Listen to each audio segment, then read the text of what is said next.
Seringkali kebaikan Allah itu kita pandang dari sudutnya yang materi. Allah itu baik kalau kita punya harta yang banyak, tanah yang luas, pabrik yang di mana-mana. Sementara kalau cuma sekadar itu kebaikan Allah, terlalu sedikit orang yang mendapatkannya. Padahal kebaikan Allah tidak pernah berhenti dan meliputi seluruh makhluk yang hidup ini. Karena itu pada kesempatan jumpa sore ini, saya ingin mengajak kita melihat kebaikan-kebaikan Allah dalam bentuk yang lain. Bahwa kita diberikan harta yang banyak, itu kebaikan Allah. Diberikan tanah yang luas, itu juga kebaikan Allah. Diberikan perusahaan, pabrik di mana-mana, itu juga kebaikan Allah. Tapi tidak terbatas kepada itu. Ada kebaikan-kebaikan yang non-materi, yang malah justru itulah esensi kebaikan itu. Mari kita renungkan sebuah hadis, di mana baginda Rasul bersabda, Arba'atun, man u'tiyahunna, faqad u'tiya khairat dunya wal akhirah. Ada 4 hal. Siapa yang oleh Allah diberikan ke-4 hal ini, sungguh dia telah diberikan kebaikan dunia dan sekaligus kebaikan akhirat. Kebaikan dunia juga kebaikan akhirat. Ini berarti belum tentu yang baik di dunia menurut kita akan berbuntut baik juga di akhirat. Tapi orang yang diberikan 4 hal ini, dia sungguh diberikan kebaikan dunia dan juga kebaikan akhirat nanti. Apa 4 perkara ini? Yang pertama, qalban syakir. Orang yang oleh Allah diberikan hati yang pandai bersyukur. Ada ungkapan, my heart is my home. Hatiku adalah rumahku. Kalau luas hati, rumah yang kecil besar rasanya. Kalau sempit hati, rumah yang besar pun kecil jadinya. Kalau hati sempit, rumah pun kecil, kiamat namanya. Orang yang hatinya pandai bersyukur, bisa mensyukuri nikmat. Dan dengan dia bersyukur, semakin bertambah nikmat itu kepadanya. Banyak orang kaya harta, tapi miskin hati. Ini gejala zaman kita sekarang. Di tengah gemerlapnya harta, dia tidak tahu mau diapakan harta yang banyak itu. Orang-orang sufi menjelaskan bahwa kaya itu ada 2 macam. Ada kaya majazi dan kaya hakiki. Yang disebut kaya majazi, kaya artifisial. Lahirnya dibaluti harta, tapi hatinya miskin. Hidupnya sudah serba ada, tapi dia masih merasa kurang. Rumahnya sudah titik air liur orang melihatnya, tapi dia masih merasa belum apa-apa. Mobilnya berdecak orang kagum melihatnya, tapi dia rasakan itu pun masih belum. Maka dia selalu miskin. Dalam sebaya cukup dia masih merasa kurang, maka hidupnya pun selalu kekurangan. Orang yang diberikan hati yang kaya, sungguh sebuah kebaikan. Hati yang kaya, hati yang luas. Kalau hati luas, tandanya 2, bisa mensyukuri nikmat dan tidak mengingkari apa yang diberikan Allah kepadanya.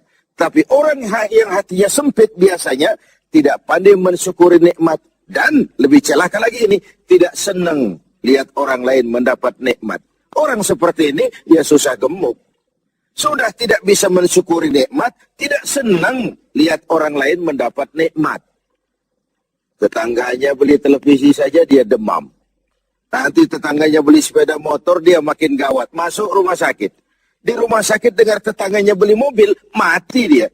Disiksa oleh perasaan sendiri. Begitu orang yang miskin hatinya. Orang yang diberikan hati yang pandai bersyukur, sudah diberikan kebahagiaan dunia dan kebaikan akhirat. Ini yang pertama. Yang kedua, walisanan zakira. Orang yang diberikan lidah yang pandai berzikir. Menyebut nama Allah dalam artian yang seluas-luasnya. Tasbih ya zikir, tahmid ya zikir, tahlil, ya zikir. Tapi ada fenomena lain. Melihat apapun yang mengagumkan, dia kembali kepada Sang Maha Pencipta. Itu pun zikir.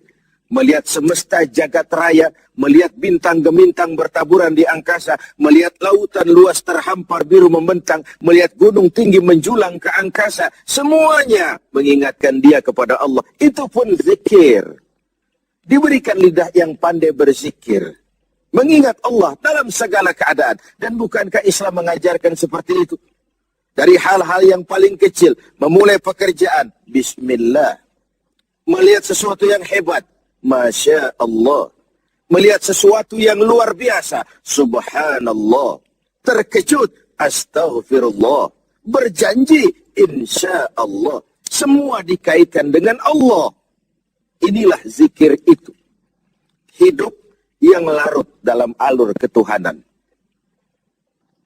Yang ketiga, wabadanan alal bala'i sabir. Beruntung orang, diberikan kebaikan orang, kalau dia dikaruniai badan yang tegar menghadapi bencana, tegar menghadapi cobaan, kuat menghadapi tantangan. Tantangan itu penting. So, kalau tidak ada tantangan, kita akan tidur. Cobaan juga kita perlukan. Tapi kalau kita tidak sanggup menahannya, larut oleh cobaan itu, kita akan kalah karenanya. Orang yang baik, diberikan kebaikan dunia akhirat, punya badan yang tegar menghadapi cobaan. Apa cobaan Allah? Dua macam. Satu ayat menjelaskan, وَنَبْلُوكُمْ بِالْخَيْرِ وَالشَّرِّ. Kami akan coba, kami akan uji kamu dengan yang baik dan dengan yang tidak baik. Dengan yang enak dan dengan yang tidak enak. Dengan yang menyenangkan dan dengan yang tidak menyenangkan. Bukan cuma sakit cobaan itu. Sehat pun ujian. Bukan cuma miskin ujian. Kaya pun cobaan. Bukan cuma tidak punya jabatan cobaan. Naik pangkat pun ujian. Kita nih yang namanya ujian kan yang tidak enak saja. Kalau sudah sakit, ya Allah, sedang diuji. Sehat, lupa daratan. Miskin, ujian. Setelah kaya, lupa bahwa itu juga ujian. Fenomenanya apa? Banyak orang lulus ketika diuji dengan kemiskinan. Tapi gagal berantakan setelah diuji dengan kekayaan. Ketika miskin dia hamba Allah. Setelah kaya dia pindah menjadi hamba harta. Belum pernah ada orang datang mengeluh, Pak Ustadz, saya sedang diuji oleh Tuhan. Kenapa Pak? Uang saya sedang banyak. Belum pernah. Kalau sudah bangkrut, miskin, baru merasa diuji. Bukankah sejarah syarat dengan contoh? La nufarriqu baina ahadim min rusuli. Kami tidak membeda-bedakan para rasul. Tidak ada rasul yang dianak emaskan. Semuanya diuji, semuanya ditempa, semuanya digembleng. Semuanya tegar seperti batu karang di tengah samudra. Walau tiap hari dihempas ombak, dihantam gelombang, dia tetap berdiri dengan tegar. Begitulah orang yang diberikan kebaikan oleh Allah. Lain dengan orang yang loyo, sedikit kena kesulitan seperti ayam sampar, kerakap tumbuh di batu, hidup segan mati pun tak mau. Skeptis, pesimis. Apa yang bisa kita lakukan kalau dasar hidup kita sudah skeptis dan pesimis itu tadi? Hidup ini adalah cobaan. Semakin tinggi kualitas keimanan, semakin berat cobaan itu. Semakin kokoh berpegang kepada agama, semakin kuat pula cobaan datang menerpa. Yang terakhir, orang yang diberikan kebaikan dunia akhirat, wa zaujatan salihatan. Diberikan istri yang salihah, pendamping. Tidak ada suami bisa sukses jadi apapun dia tanpa peran serta dan dukungan istrinya. Itu sebabnya baginda Rasul menikah dengan Sayyidatuna Khadijah. Apa yang jadi pertimbangan beliau? Mengawini seorang janda yang umurnya 15 tahun lebih tua pula dari beliau. Kalau sekadar memperturutkan hawa nafsu, mestinya tidak Khadijah yang dipilih oleh baginda Rasul. Mestinya, kalau istilah kita sekarang cari ABG saja. Tapi jelas baginda Rasul bukan cuma sekedar mencari istri, beliau mencari seorang pendamping.